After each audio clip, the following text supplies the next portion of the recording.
अब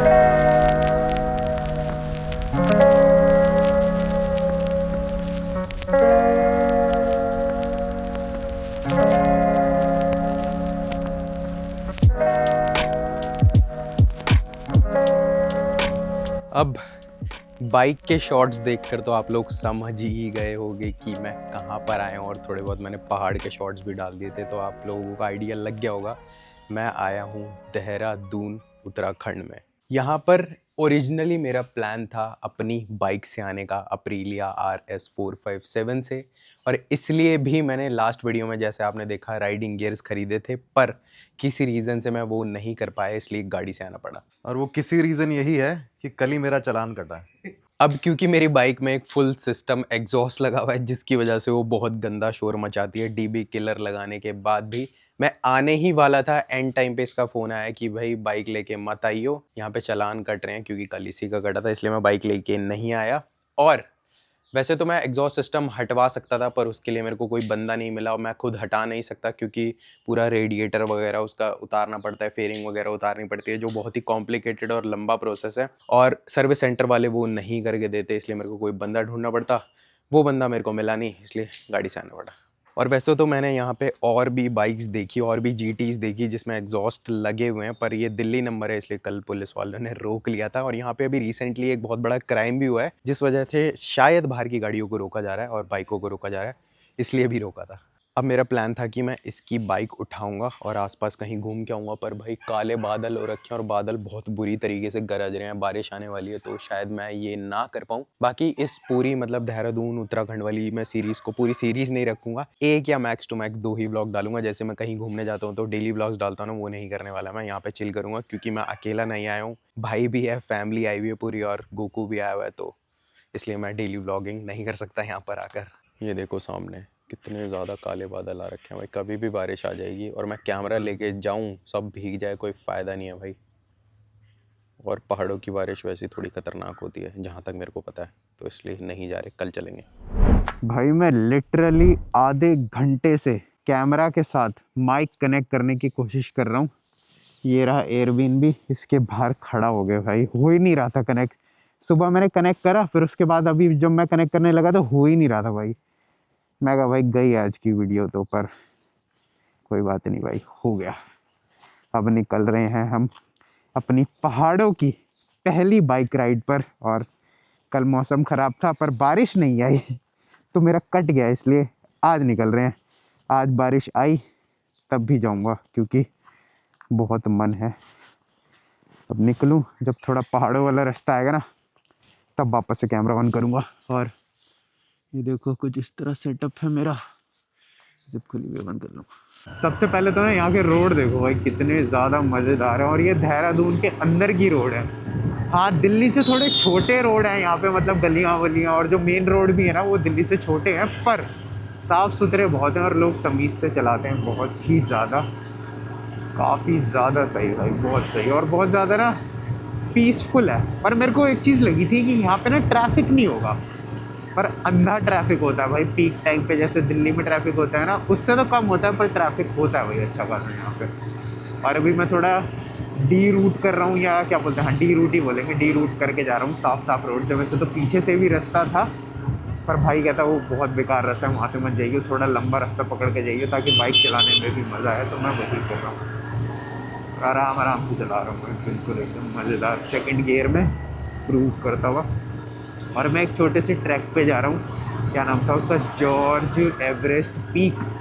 वहाँ पे जाके मेरा एक दोस्त भी मिलेगा मेरे को, वो भी मसूरी घूमने आया हुआ था, तो उसके साथ एक छोटा सा ट्रैक करेंगे। ट्रैक तो क्या, ये हाइक है, 2 घंटे का ही है, तो हाइक ही बोलेंगे उसे। ये लो भाई, ऑफिशियली पहाड़ी वाला रास्ता चालू हो चुका है। और बीच में तो भाई मेरा कैमरा ऑन करने का मन ही नहीं कर रहा था, इतने स्मूथ और ऐसे घुमावदार जो रोड होते हैं ना, ये देखो कुछ इस तरह वाले, इससे भी ज़्यादा स्मूथ और इससे भी ज़्यादा घुमावदार और इससे भी ज़्यादा चौड़े रोड थे भाई। इतना ज़्यादा मज़ा आ रहा था ना, मैं गया कैमरा ऑन करके क्या ही करूँगा, फ़न करते हैं। हाँ मैंने फ़न ही करा, पर अभी भी मेरा कैमरा ऑन करने का मन नहीं था, मन था कि बस चुपचाप बाइक चलाते जाऊँ। और अगर मेरे पास मेरी बाइक होती ना तो और ज़्यादा मज़ा आता उसको लीन करने में, क्योंकि इसको लीन करने में ना थोड़ी प्रॉब्लम होती है, ये थोड़ी हैवी बाइक है, और वो वाली जो बाइक है अप्रीलिया RS 457, वो भाई इसीलिए बनी है, उसको लीन करो, बहुत फ्लिकेबल है वो बाइक, हल्की है, मज़ा आता है चलाने में। और मेरे को ना उस बाइक की आदत भी ज़्यादा है, इसलिए मेरे को फन भी उसमें ज़्यादा आता, पर जो है उसी से काम चला लेंगे। और ये काम चलाने वाली चीज़ भी भाई कोई वो नहीं है, बढ़िया बाइक है ये भी। जब मेरे पास मेरी बाइक नहीं थी ना, तो क्या बोलते हैं, मैं भाई से बोलता था, मैं कहा यार 10 मिनट के लिए बाइक दिखा दे, कई बार वो हाँ कर देता था, कई बार मना कर देता था, उसको कुछ काम होता था। तो अब मेरे पास मेरी खुद की बाइक है, जो बहुत ज़्यादा मेरे लिए भाई अनबिलीवेबल बात है। कई बार क्या होता है, ऐसे बाइक ना घर में खड़ी होती है ना मेरी, तो मैं 5 मिनट तक उसे देखता रहता हूँ और जब मैं बाहर निकालता हूँ ना बाइक को, जिम जाने के लिए, कहीं भी जाने के लिए, तब भी मैं उसे बाहर खड़ी करके 2 मिनट तक देखता हूँ। भाई कि क्या सही लग रही है भाई बाइक। बाइक का भाई अलग ही प्यार होता है और बाइक का अलग ही मज़ा है। अभी भी मेरे को बहुत ज़्यादा मज़ा आया भाई इस पर, बहुत ही ज़्यादा मज़ा। और इसमें डीबी किलर लगा लिए हैं ताकि इसकी आवाज़ कम हो जाए और दोबारा से चलान ना कटे। वैसे तो अभी मैंने ना 1-2 बाइक और देखी जिसमें एग्जॉस्ट लगे हुए थे अच्छे खासे, अच्छा खासा शोर मचा रही थी वो, पर कोई बात नहीं भाई, हम डीबी किलर लगा के तमीज़ से चलाएंगे। और मेरा रास्ता काफ़ी लंबा है भाई, 1.5 घंटे का है ऑलमोस्ट, और मेरे को आधा घंटा तो हो गया होगा चलाते हुए, तो 1 घंटे का रह गया। बहुत ही सही रोड है भाई, बहुत ही सही रोड है, और ट्रैफिक भी नहीं है, खाली खाली है बिल्कुल एकदम खाली खाली। और मैं सोच रहा था एक कैमरा और ले आऊँ जिससे सामने का भी शॉट आ जाए, पर भाई फिर मेरे को कैमरा संभालने में बहुत ज़्यादा दिक्कत होती, इसको संभालता उसको संभालता, एक कैमरा मेरे बैग में भी है, ब्लॉग भी करता, तो बहुत ज़्यादा एंक्शस हो जाता हूँ मैं, तो इसलिए मैं कहा एक ही कैमरा ठीक है। भाई साहब क्या मज़े आ रहे हैं, नेक्स्ट लेवल शेड भाई, नेक्स्ट लेवल शेड।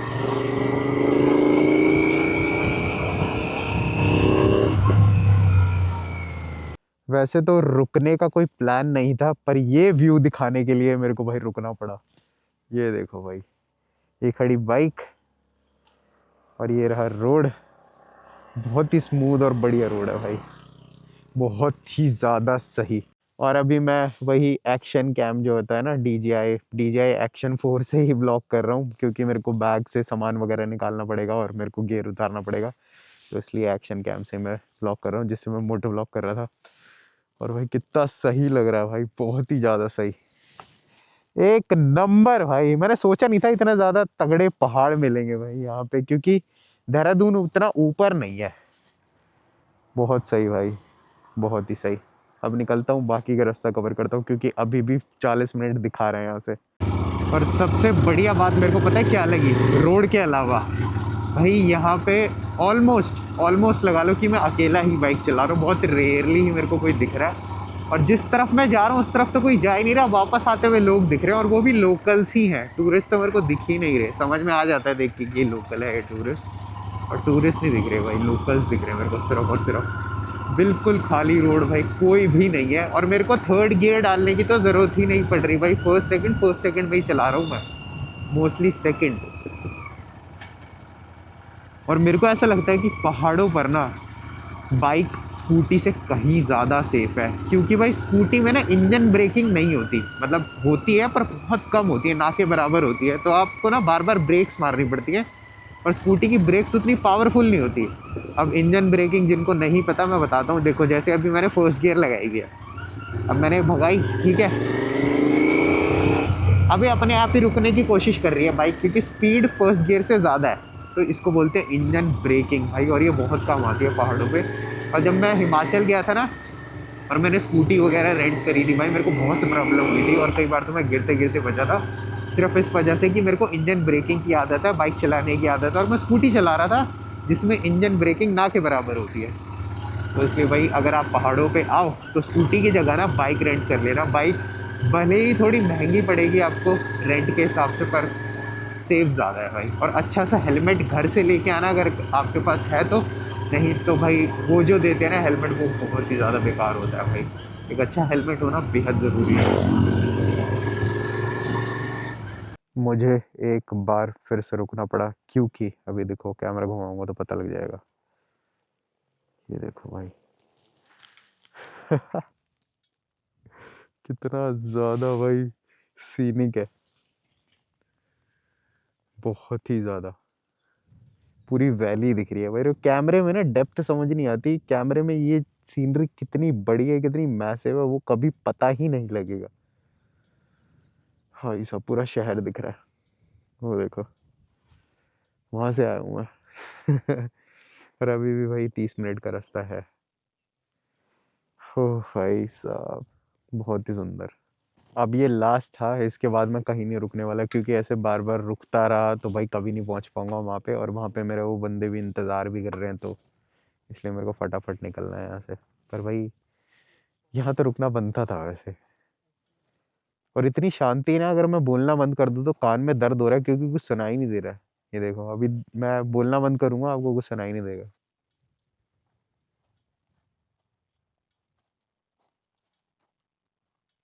कोई आवाज ही नहीं आ रही भाई, हवा तक की आवाज नहीं आ रही। बहुत सही। ये लो भाई, मैं पहुंच गया, और यहाँ पे मैंने कैफ़े में बाइक भी लगा दी। वैसे तो ऑप्शन मेरे पास वहाँ भी था, पीछे की तरफ ना, वहाँ पे बाइक लगवा रहे थे जहाँ पब्लिक पार्किंग है, उसके कोई चार्जेस भी नहीं थे। पर वहाँ ऐसी भीड़ में खड़ी थी, स्क्रैच वगैरह आ जाते। भाई ने बताया था कि यहाँ पे एक कैफ़े है, ये 500 रुपये लेगा, पार्किंग में लगाने देगा, और अगर कुछ खा लोगे तो वो 500 रुपये आपके मतलब लेस हो जाएंगे, कवर चार्ज जैसे बोलते हैं, वो है यहाँ पे सीन। और अभी वहाँ से देख रहे हो, वहाँ से ट्रैक चालू है। अभी 2 बंदे और आ रहे हैं, 2 दोस्त आ रहे हैं मेरे, उनका इंतज़ार कर रहा हूँ मैं अभी। और मेरे बालों की हालत देखो भाई। और मैं ना यहाँ पे सैंडो पहन के आने वाला था, क्योंकि इसके नीचे ना गर्मी लगती है, मतलब जो क्या बोलते हैं इसे, राइडिंग जैकेट है, इसके नीचे गर्मी लगती है। पर मैं फिर भी फुल स्लीव्स टी शर्ट पहन के आ गया, और यहाँ पे हल्की हल्की ठंड है भाई। बहुत सही डिसीजन था फुल स्लीव टी शर्ट पहन के आने का। अगर सैंडो पहन के आता तो भाई बहुत ज़्यादा ठंड लगती है मेरे को, और बीमार भी हो सकता था। हेलमेट इतनी देर ना मैंने बहुत दिनों बाद लगाया, सर में दर्द चालू हो गया हल्का हल्का सा, क्योंकि जो मैं बंडाना पहनता हूँ ना, उसकी नॉट ना मेरे सर के पीछे चुभ रही थी भाई बार बार, जिसकी वजह से सर में दर्द हो गया। 5-7 मिनट में ठीक हो जाएगा। अभी पानी वानी पीऊँगा, और एक एनर्जी ड्रिंक और पीऊँगा, क्योंकि भाई यहाँ आते आते मेरे को इतनी सारी उबासी आ रही थी ना बाइक चलाते हुए। तो क्योंकि नींद भी मेरी पूरी हुई नहीं है, 5.5 घंटे ही सोया हूँ मैं।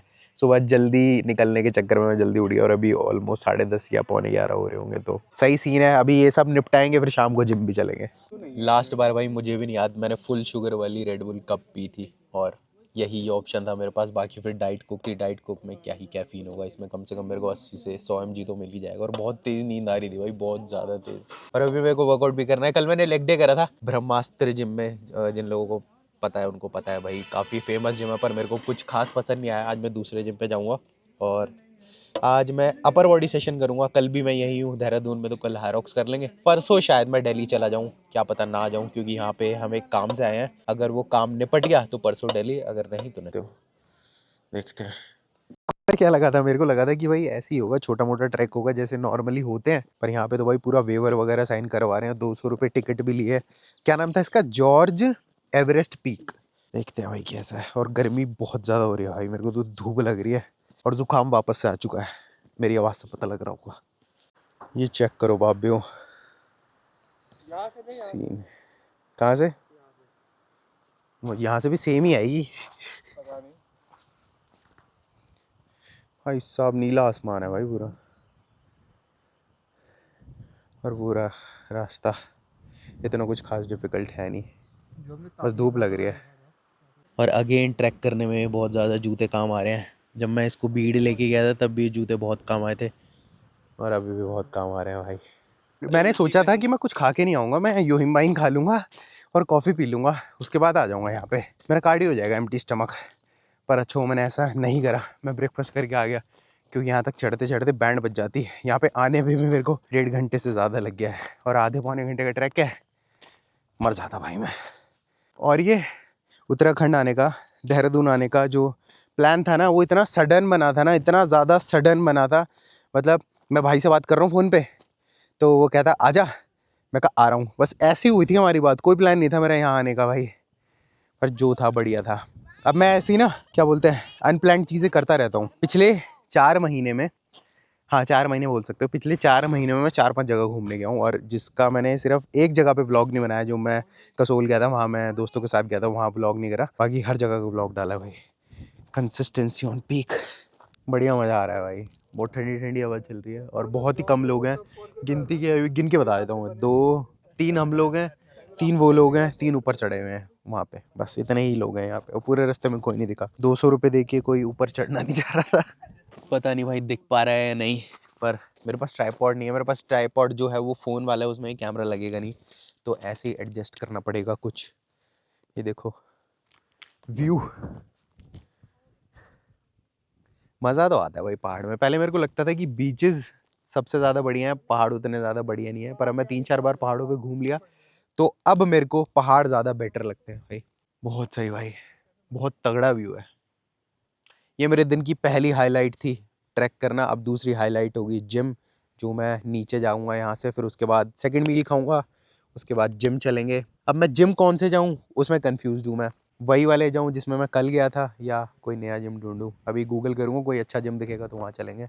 अब यहाँ पे बस 5 से 10 मिनट चिल करेंगे, व्यू वगैरह एंजॉय करेंगे, उसके बाद नीचे उतरेंगे। अब डायरेक्ट मैं अपने BNB पे जाके मिलूँगा या डायरेक्ट जिम में मिलूँगा। फर्स्ट ऑफ ऑल माई डम एज थॉट कि शॉर्ट्स में ठंड में बाइक चला के आना 6.5 किलोमीटर बहुत सही डिसीजन था, पर वो इतना गंदा डिसीजन था ना। अभी यहाँ पे देहरादून में अभी अभी बारिश हुई है और मैं कच्छे में बाइक चला के आया हूँ। ऊपर मैंने फुल स्लीव टी शर्ट पहनी हुई थी, इतनी ज़्यादा ठंड लगी थी ना पूरे टाइम। और ऐसा मैंने इसलिए करा क्योंकि जिम आने के लिए मैं इतना ज़्यादा लेट हो चुका था ना भाई। 8:38 हो रहे हैं अभी और अब जाके मैं जिम आया हूँ। और ट्रैक करके जब मैं वापस आया ना बाइक चला के, मैं इतना ज़्यादा थक चुका था, मैं आके भाई 2-3 घंटा सो गया। उसके बाद मैंने एक मील खाई और अब मैं जिम आया हूँ। अब वैसे तो मेरे पास ना यहाँ पे बहुत सारे ऑप्शंस थे जिम्स में कि मैं कौन से जिम में जाऊँ, और मैं कल भी एक जिम में गया था, पर मैं उस जिम से इतना ज़्यादा डिसअपॉइंट हुआ ना। और वो इतना ज़्यादा फेमस जिम है यहाँ का, पर मेरे को बिल्कुल भी अच्छा नहीं लगा। कोई साफ़ सफाई नहीं थी, इक्विपमेंट भी ऐसे टेढ़ा मेढ़ा हो रखा था, ख़राब सा हो रखा था। इसलिए मैंने एनी टाइम आना चूज़ करा और ये काफ़ी ज़्यादा बेटर लगा। क्योंकि एनी टाइम में ना, और जैसे ये जिम की जो चेन्स होती है ना, जैसे एनी टाइम हो गया, वॉल्ट हो गया या कोई और हो गया, इसमें स्टैंडर्डाइज्ड इक्विपमेंट होते हैं। मतलब आपको लाइव फिटनेस या हैमर स्ट्रेंथ के इक्विपमेंट मिलेंगे, तो आपको कोई दिक्कत होने वाली है नहीं। इसलिए मैं एनी टाइम आ गया और ये काफ़ी ज़्यादा बेटर लगा भाई मुझे ऑनेस्टली। फर्स्ट एक्सरसाइज करने जा रहा हूँ मैं अपनी, क्या बोलते हैं इसे, चेस्ट सपोर्टेड रोज़ अपर बैक के लिए, ठीक है। और कल परसों जब मैं यहाँ आ रहा था ना, तो उससे पहले मैं सुबह जिम गया था रनिंग करने, और मैंने एब्स भी ट्रेन कर लिए थे अपने। और वो जो मैंने एब्स ट्रेन करे थे ना, अभी तक इतने ज़्यादा सोर है, बहुत ही ज़्यादा।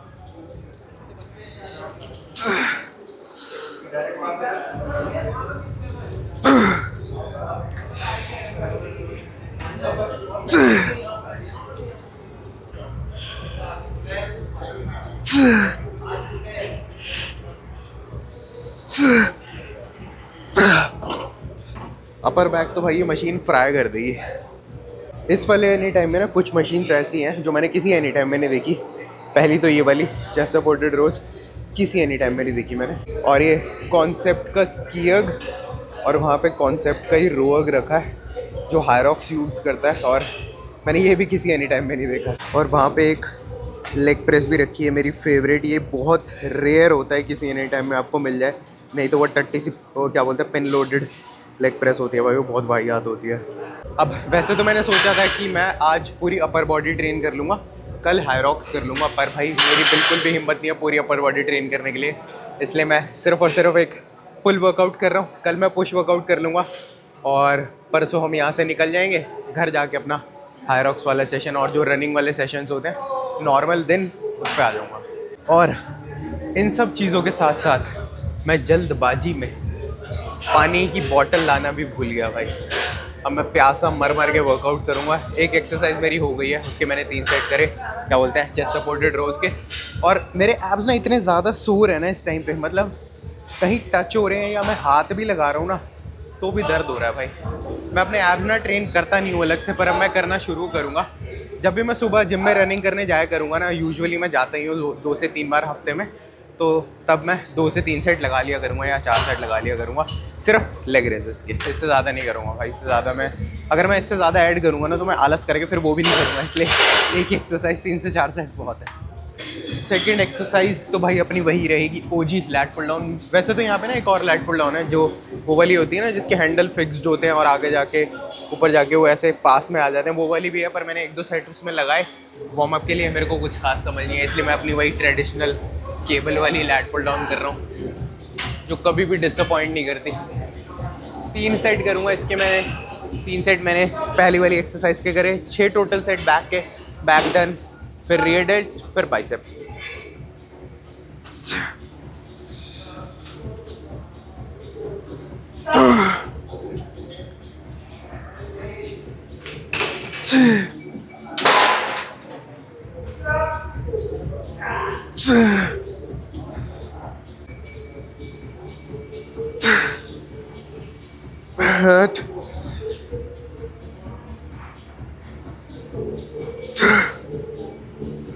एक और।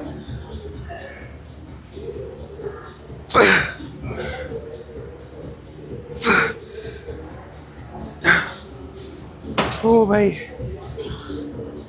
और हाँ, एक चीज़ तो मैं एड्रेस करनी बिल्कुल ही भूल गया। वैसे तो मेरे को पिछली वीडियो के एंड में ही कर देनी चाहिए थी ये चीज़ एड्रेस, पर पिछली वीडियो में एडिट कर चुका था, उसके बाद मैंने ये चीज़ नोटिस करी कि हो चुकी है। और वो चीज़ है कि भाई हमारे 50,000 सब्सक्राइबर पूरे हो चुके हैं।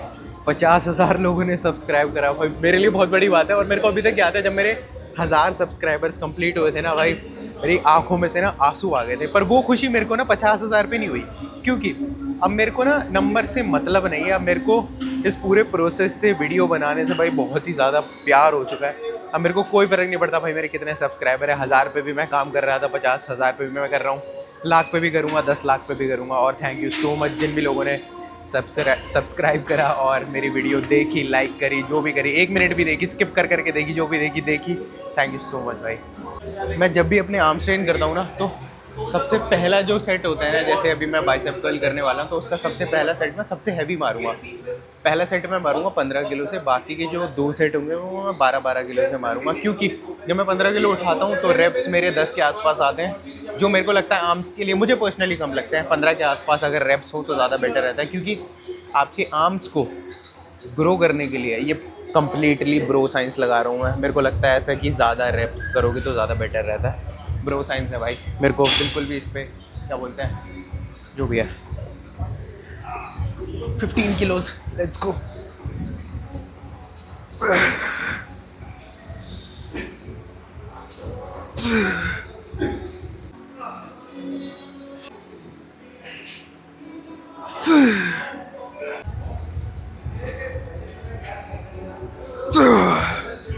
और एक चीज़, जब मेरे पहले सेट में जो सबसे हैवी है ना 14-15 के आसपास आने लग जाते हैं, तो मैं सेकंड सेट भी उसी वेट से करना शुरू कर देता हूँ। ये मतलब मैं, कोई इसका लॉजिक नहीं है इसके पीछे, मैं पर्सनली ऐसा करता हूँ बस। एक एक्सरसाइज मेरी डन हो चुकी है, सेकंड करूँगा अभी मैं हैमर कर्ल्स। और भाई पंप देखो क्या बढ़िया आ रहा है। थंबनेल निकाल लूँगा, वैसे थंबनेल तो मैं पहाड़ों का लगाने वाला हूँ, पर फिर भी सही लग रहा है भाई। मेरे को ना लो वॉल्यूम वर्कआउट करने का फ़ायदा हो जाता है जब मैं ट्रैवल कर रहा होता हूँ, क्योंकि जब आप ट्रैवल कर रहे होते हैं ना, तो आपका माइंड सेट वो नहीं होता, इसलिए आप कम करोगे तो ज़्यादा बेटर रहता है। मैं यूजुअली ही कम करता हूँ, तो मेरे लिए तो भाई पूरा वर्कआउट ही हो जाता है मेरा, इसलिए लो वॉल्यूम बेस्ट लगा मुझे मेरे लिए। बाकी आपको हाई वॉल्यूम ट्रेनिंग पसंद हो तो वो भी कर सकते हो, ऐसा कुछ नहीं है कि लो वॉल्यूम से ग्रो होगी या हाई वॉल्यूम से ग्रो होगी। जो वॉल्यूम आपको सूट करता है वो करो। अब लास्ट एक्सरसाइज कर लेता हूँ, ये वाला पोज तो और ज़्यादा बढ़िया लग रहा है भाई। ये वीडियो में लंबी खींच रहा हूँ बहुत ज़्यादा। एज़ मैंने पहले भी बताया, बाइसेप कर्ल मैं बैठ के करता हूँ और हैमर कर्ल मैं खड़े होकर करता हूँ, ताकि मैं ज़्यादा वेट उठा पाऊँ। साइड से देख लो भाई, 2 सेट करूँगा बस इसके।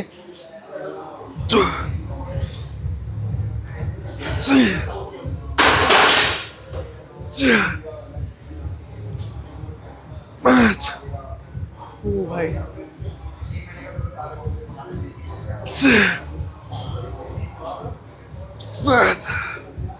लेट्स गो भाई।